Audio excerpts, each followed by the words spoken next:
Bueno, buenas noches para todos. Bienvenidos al devocional de hoy. El nombre que le puse es la lucha contra el hambre y el día de hoy les voy a compartir como nuestro discipulado, nuestra misión, nuestro propósito familiar. Este tema ha tenido un poquito de oposición el día de hoy, es extraño, debe ser que es un tema importante. Entonces procedamos a orar para empezar. Gracias, Señor, por el día de hoy. Gracias, Señor, por esta causa, por este tema que has puesto en mi corazón para compartir el día de hoy con la iglesia. En el nombre de Jesús, quebrantamos toda oposición que se pueda presentar el día de hoy. Declaramos cielos abiertos para este mensaje. Declaramos que los ángeles de Dios están aquí para custodiar y que esta palabra, te pido, Señor, que me des gracia para que pueda explicar lo que tú quieres decirle a tu iglesia el día de hoy, Señor, y a los que me van a ver posteriormente, Señor. Y sobre todo que esta palabra se traduzca en acción, Señor, que le podamos poner, como dice el pastor, patitas a nuestra fe, Señor, y que podamos hacer algo por este tema tan importante en el final de los tiempos. Te lo agradezco en el nombre de Jesús. Amén. Bueno, y como les comentaba la vez pasada, el devocional pasado que hablé sobre los inversionistas del reino de los cielos, les hablé que es muy importante que estemos atentos a las tendencias, hacia dónde va el mundo. Y para eso me apoyé en Apocalipsis 6:8, que dice, miré y apareció un caballo amarillento, el jinete se llamaba Muerte, y el infierno lo seguía de cerca, y se le otorgó poder sobre la cuarta parte de la tierra, para matar por medio de la espada, el hambre, las epidemias y las fieras de la tierra. ¿Y qué quiere decir esto? Pues que está anunciada la hambruna, y no solamente está anunciada para el futuro lejano, sino que ya está aquí, ¿sí? Ya está aquí, y esto se ha empeorado con el tema, pues evidentemente, de la pandemia. Y yo les hablaba pues de que en América del Sur 17.1 millones de personas padecen una grave inseguridad alimentaria. O sea, y esto pues se ha empeorado con la pandemia. Entonces, este tema es muy importante y como yo les explicaba, hace parte de nuestro propósito familiar resolver esta problemática del reino de los cielos. Pero no solamente digamos que estamos nosotros involucrados en esto, sino que ha sido una estrategia de los misioneros. En general, ellos lo que han hecho es organizar huertos para que las comunidades tengan por lo menos un sustento, una dieta básica, pero no se los han dado en un enfoque asistencialista de entregarles la comida en la boca, sino que lo que han hecho es involucrarlos en el trabajo que hay que hacer para poder organizar un huerto familiar, un huerto comunitario. ¿Por qué? Porque aquí es importante que nosotros nos separemos de esos enfoques asistencialistas que son típicos del socialismo, sobre todo socialismo de izquierda, que lo que quieren es que las personas se vuelvan mendigos, que lo que estén esperando es una canasta, una caja donde le llegan supuestamente los alimentos, como le prometieron a los venezolanos, cada 15 días una canasta familiar espectacular. Esto nunca sucedió y con dificultad llega cada 2 meses y muy incompleta. Entonces es muy importante siempre que esté involucrado el hombre en la generación de su propio sustento, ¿sí? ¿Por qué? Porque además sabemos que el ocio es malo, y esto lo vamos a ver más adelante. También es una oportunidad porque incluso en Bogotá el POT reguló que se pueda sembrar en espacios públicos, obviamente con unas aprobaciones tanto de la Secretaría del Medio Ambiente como también del Jardín Botánico, ¿cierto?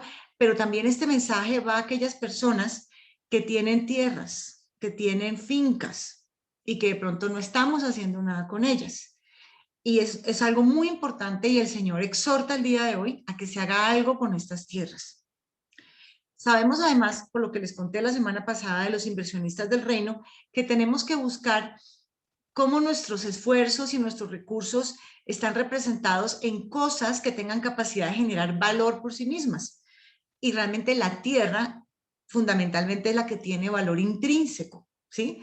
Y si nosotros la trabajamos, pues con más razón vamos a ver el fruto de nuestro trabajo. No se puede solamente vivir de tecnología, la gente está obsesionada con la tecnología por estos días, pero finalmente, pues de algo tenemos que comer.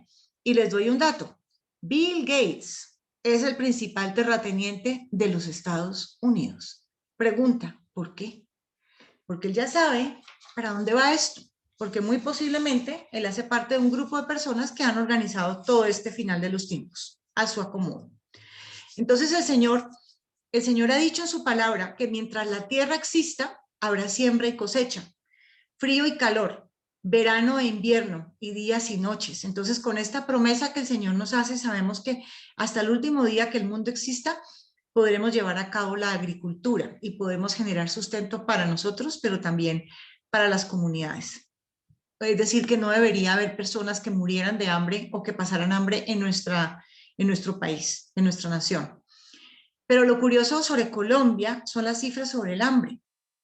Más de 2.7 millones de colombianos sufren de hambre crónica.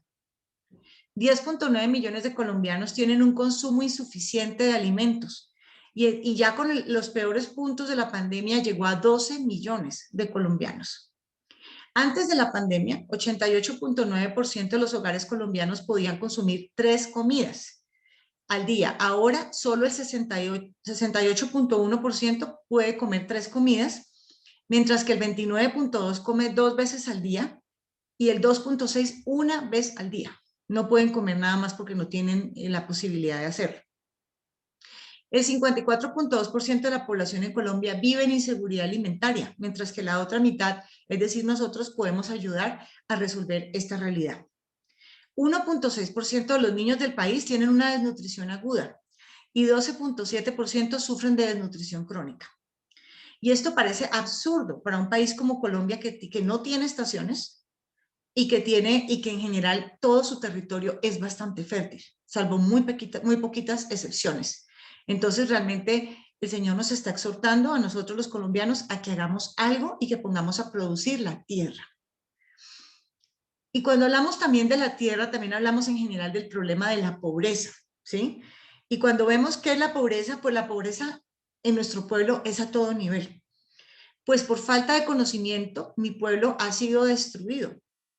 Puesto que rechazaste el conocimiento, yo también te rechazo como mi sacerdote. Ya que te olvidaste de la ley de tu Dios, yo también me olvidaré de tus hijos. Entonces, lo que estamos viendo acá es que la falta de conocimiento genera pobreza. Pero cuando hablamos de falta de conocimiento, y primeramente es de la palabra de Dios. Y creo que en Colombia muy pocas personas realmente conocen la Biblia y entienden la cosmovisión bíblica aplicada a todas las esferas de nuestras vidas y de la sociedad en general. Entonces ahí tenemos un gran trabajo que tenemos que hacer, porque si las personas siguen los principios bíblicos, tendrán vidas en abundancia. Pero también la falta de conocimiento de muchos temas también está haciendo que nosotros estemos teniendo muchos problemas como pueblo, nuestra sociedad. Entonces, la falta de conocimiento hace que tampoco tengamos conocimiento sobre ciencia y habilidades prácticas. Por ejemplo, sobre cómo cultivar. Muy pocas personas lo saben. Sobre nutrición, cómo comer bien. Eso parece ser algo evidente, pero no lo es. Sobre todo para nuestros campesinos. Nuestros campesinos comen con dificultad pollo y papas, o pollo y arroz, o arroz y papas. Y así tengan la posibilidad de comer verduras, no lo hacen porque no les gusta. Y eso se los digo con conocimiento de causa. Pero también problemas como la falta de higiene, que genera un montón de enfermedades que ustedes saben. Y también la falta de tecnología, porque trabajar el agro sin tecnología pues es bastante complicado. Y entonces lo que nosotros vemos es que existe también una implicación del pecado del hombre en el comportamiento de la tierra. Entonces, cuando los hombres obedecemos a Dios en todo, nos vemos totalmente bendecidos y esto incluye a la tierra.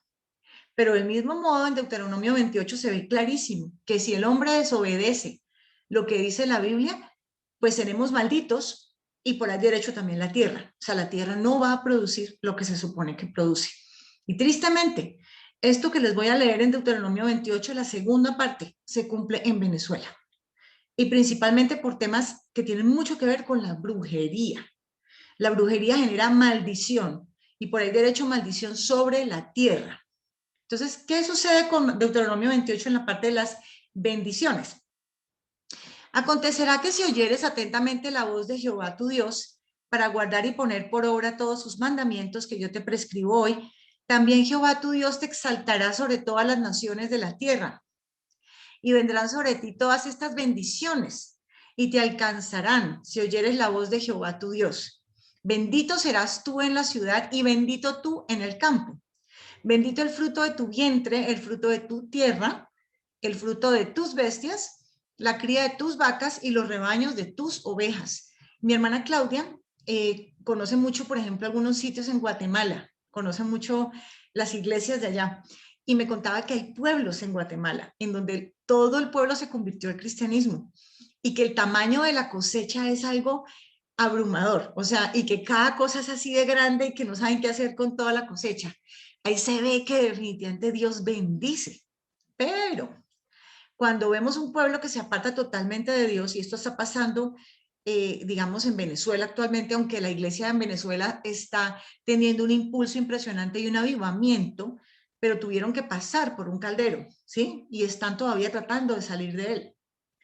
Pero acontecerá, si no oyeres la voz de Jehová tu Dios, para procurar cumplir todos sus mandamientos y sus estatutos que yo te intimo hoy, que vendrán sobre ti todas estas maldiciones y te alcanzarán. También recuerdo el caso de Haití.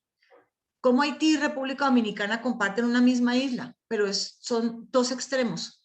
República Dominicana es supremamente próspera y Haití, ya sabemos, Haití vive en la miseria absoluta. Todas las ONGs le han inyectado plata y no sale de la miseria. ¿Por qué? Por la brujería. Entonces, esto es verdad lo que les voy a decir. Maldito serás tú en la ciudad y maldito en el campo. Maldita tu canasta y tu arteza de amasar. Maldito el fruto de tu vientre, el fruto de tu tierra, la cría de tus vacas y los rebaños de tus ovejas. Dará Jehová por lluvia a tu tierra polvo y ceniza. En Venezuela, en muchas partes no llueve. De los cielos descenderán sobre ti hasta que perezcas. El fruto de tu tierra y de todo tu trabajo comerá pueblo que no conociste. Y no serás sino oprimido y quebrantado todos los días. Sacarás mucha semilla al campo y recogerás poco, porque la langosta lo consumirá. También las plagas, es impresionante cómo atacan los cultivos allá. Plantarán viñas y labrarás, pero no beberás vino, ni recogerás uvas, porque el gusano se las comerá. Tendrás olivos en todo tu territorio, mas no te ungirás con el aceite, porque tu aceituna se caerá. Entonces el pecado del hombre también maldice la tierra. Es decir, ya la agricultura es casi imposible en estos territorios. Entonces, por eso es tan importante que también trabajemos la parte espiritual de la restauración de estas comunidades.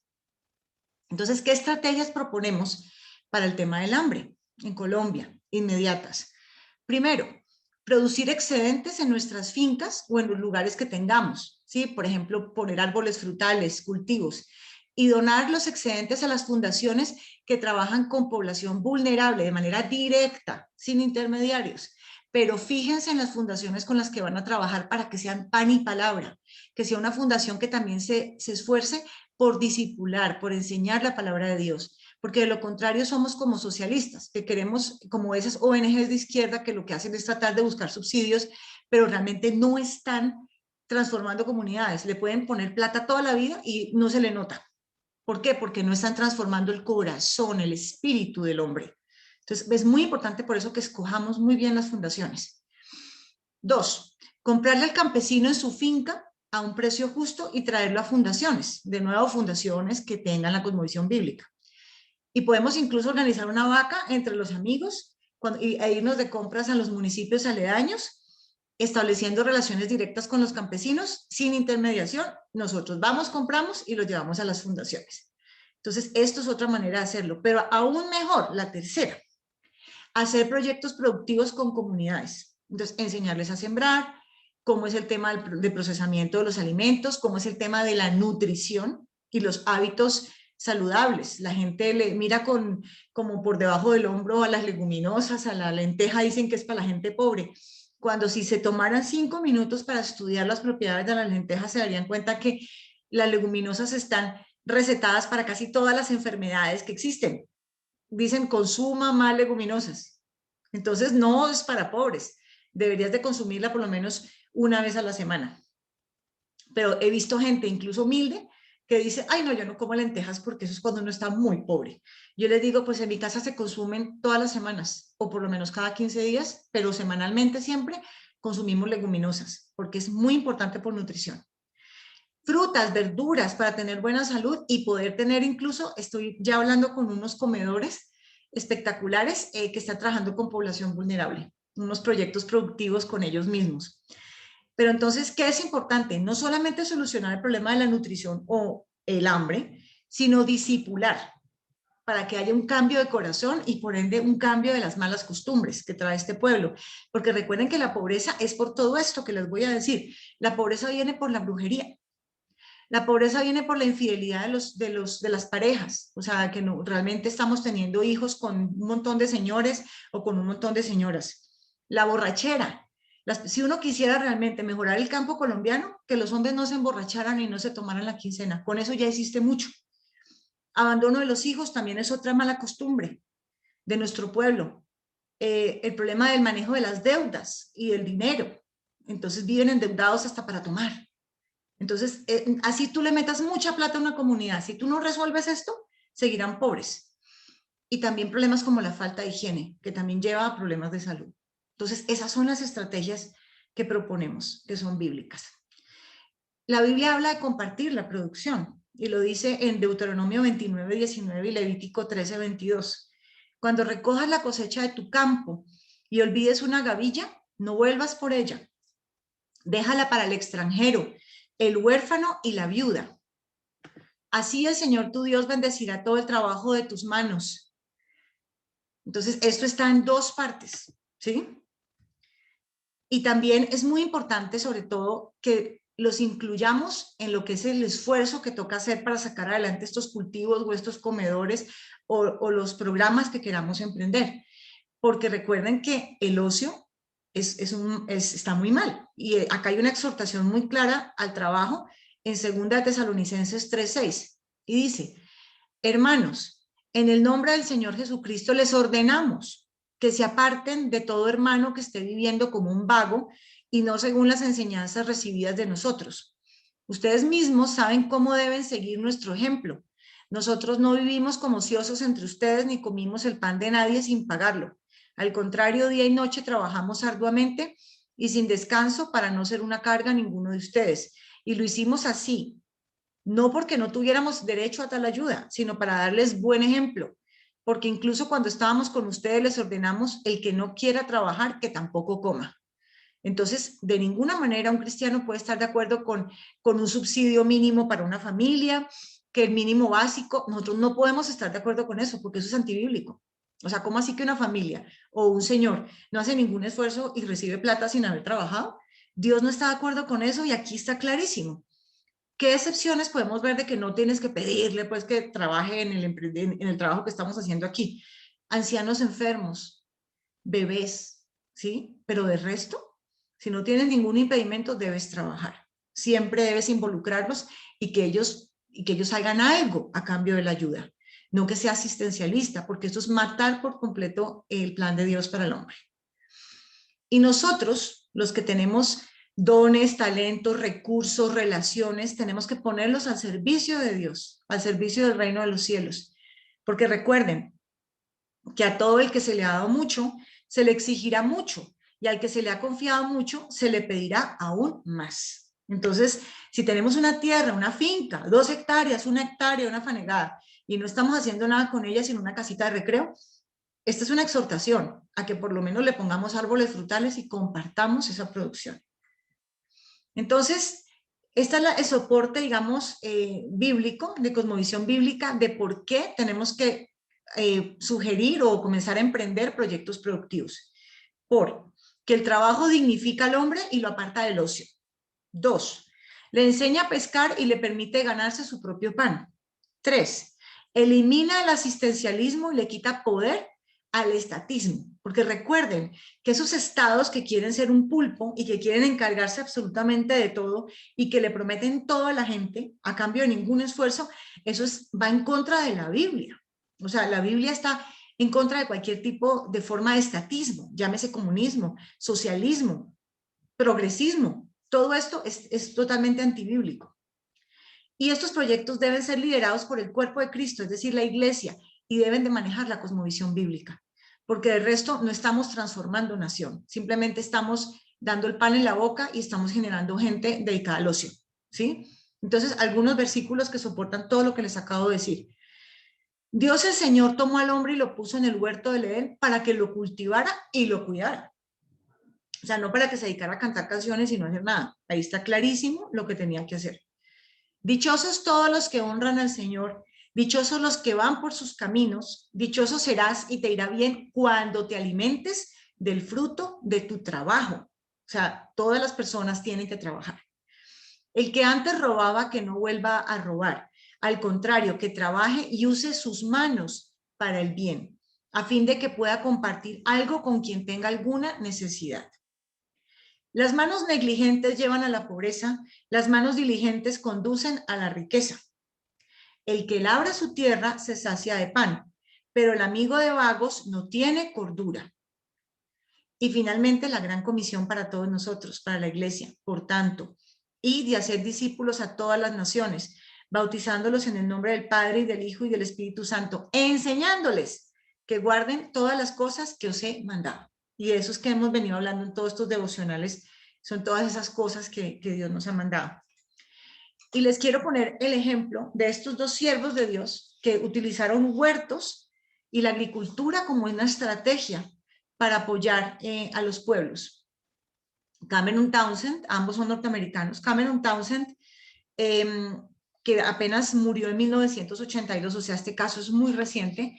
Él se dedicó mucho al tema de la traducción en los idiomas minoritarios del mundo. Empezó, por ejemplo, por Centroamérica, por México, empezó creando los alfabetos indígenas en todas las lenguas indígenas, pero él tuvo un caso que en 1935 llegó a un sitio muy cercano al Distrito Federal, que se llamaba Tetelcingo, y se dio cuenta que los indígenas se estaban alimentando muy mal, que tenían una dieta monótona y desequilibrada, como nuestros campesinos.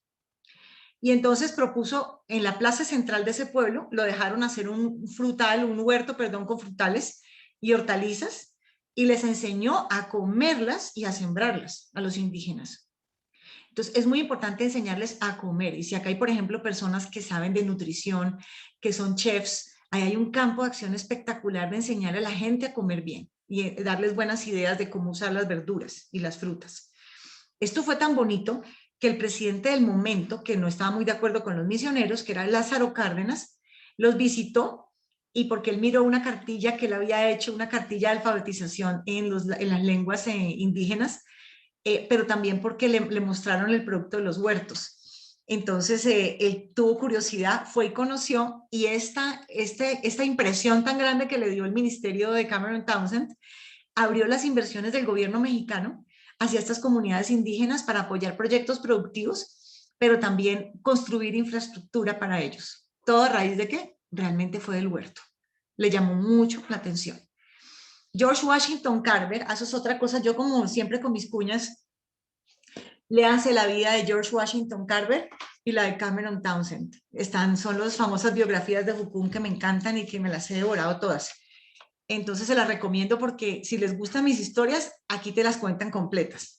Y George Washington Carver tiene una historia increíble, porque él nace cuando recién han abolido la esclavitud y han liberado a los esclavos. Pero resulta que unos cuatreros secuestran a su mamá y a él también, pero la mamá nunca aparece y él queda huérfano, tanto el papá como mamá, porque ya había muerto el papá también, y entonces lo cuidan sus amos, pero ya no eran amos, sino como que lo adoptaron, que eran unas personas como de ascendencia alemana, los Carver. Y él desde que era chiquito tenía una curiosidad por las plantas, por el conocimiento, y con mucha dificultad logra que le enseñe la señora de la casa a leer y a escribir. Logra finalmente irse de la casa con apoyo de sus anteriores amos y se va a estudiar al colegio hasta que ya no tiene nada más que aprender porque es demasiado listo, y después se va a la universidad, pero esto fue difícil porque sufrió mucha discriminación y llegó a ser el único estudiante negro de las universidades donde estuvo. Y finalmente se vuelve, pues ya se especializa en todo el tema de agricultura, se vuelve un gran científico, lleno de talentos, de emprendimientos, era una persona dispuesta para aprender lo que fuera. Hay muchas historias divertidísimas de que se metía a hacer de todo y todo lo hacía bien, lavandero, cocinero, pastelero, o sea, todo lo hacía, pintor, todo lo hacía bien y sobre todo profesor de Biblia en las universidades donde dictó clase. Llegó a ser el jefe del Departamento de Agricultura de Tuskegee, un instituto que lo habían hecho para que los negros pudieran salir como ya desde esa época de la transición de la esclavitud y no vivieran en la pobreza. Y este George Washington Carver fue crítico en sacarlos de la pobreza. Y a mí me parece que es un caso muy bueno para nosotros porque aplican muchas lecciones. Entonces, ¿qué hizo? Les enseñó, por ejemplo, a que hicieran casi que todo en la granja, que no compraran nada, que compraran muy poquitas cosas para que siempre tuvieran dinero, que reutilizaran las cosas, que cuidaran los cultivos con compostaje, con rotación de cultivos, que aprendieran a comer de su huerta, porque ellos no comían verduras y les enseñó a prepararlas súper rico en ferias que hacían con los campesinos.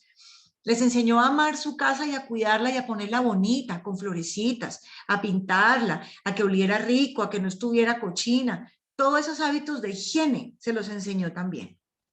Llegó a ser asesor de gobiernos y durante la Gran Depresión fue clave en indicarle a los campesinos cómo podían ellos apalancarse en cultivos que fueran, digamos, apropiados para las épocas que estaban viviendo y sobre todo sin usar agroquímicos. Fue un hombre totalmente pionero para su época. Y él es conocido como el Peanut Man, o sea, el hombre maní, porque él les dijo que como solamente sembraban maní, eso tenía súper agotada la tierra, era casi que un desierto. Entonces, que por qué no sembraban leguminosas, en este caso maní, para ir como devolviéndole a la tierra los nutrientes que había perdido. Le hicieron caso, pero entonces después había una sobrecosecha de maní y se le fueron encima a todos y él le pide a Dios que le muestre para qué sirve el maní, un hombre de oración, y el Señor le reveló 300 usos para el maní y él estuvo en el Congreso de los Estados Unidos y fue ovacionado. Y como les digo, pues es una de las personas más importantes de la historia de los Estados Unidos. Un hombre que pues de sus orígenes humildes, nadie hubiera dado un peso por él, pero Dios tenía un plan para este hombre que se dejó discipular por Dios. Entonces, sencillamente invitarlos a que hagamos parte de este plan de Dios y decirles que desde los días de Juan el Bautista hasta ahora, el reino de los cielos ha venido avanzando contra viento y marea, y los que se esfuerzan logran aferrarse a él. Y una última invitación: el que siembra escasamente cosechará, y el que siembra en abundancia cosechará. Entonces los invitamos a que sean parte de esta gran revolución alimentaria, pero que también transforma comunidades y transforma personas para Cristo. Entonces me despido con una oración y ya pasamos a la oración pues con todo el grupo. Ay, Señor, gracias por este mensaje que tú querías darle a tu pueblo, Señor, a tu iglesia. Espero, Señor, y te pido que seas tú trabajando en los corazones de cada una de las personas que me están escuchando, Señor, y que esto mueva a la iglesia a tomar control de este problema de la hambruna, Señor, que en Colombia no haya personas pasando hambre, Señor, que le pongas en el corazón a cada uno de acuerdo con los recursos que tú le has dado, los dones, los talentos, Señor, para que nos movilicemos masivamente y podamos hacer algo para resolver esto, pero también, Señor, para que podamos transformar a Colombia a través de este tipo de proyectos, para que las personas salgan de la pobreza, Señor. Y cuando digo la pobreza, es la pobreza a todo nivel, Señor, la pobreza material, pero también la pobreza de sus almas y la pobreza espiritual, Señor. Que seas tú, Señor, moldeando esos corazones, Señor, y cambiando esta sociedad colombiana, Señor, porque tú tienes planes de bendición para Colombia, pero necesitas que tu iglesia, Señor, que se movilice con valentía, con esfuerzo, Señor, y que arrebatemos todo eso que tú tienes para nosotros, Señor. En el nombre de Jesús, amén y amén.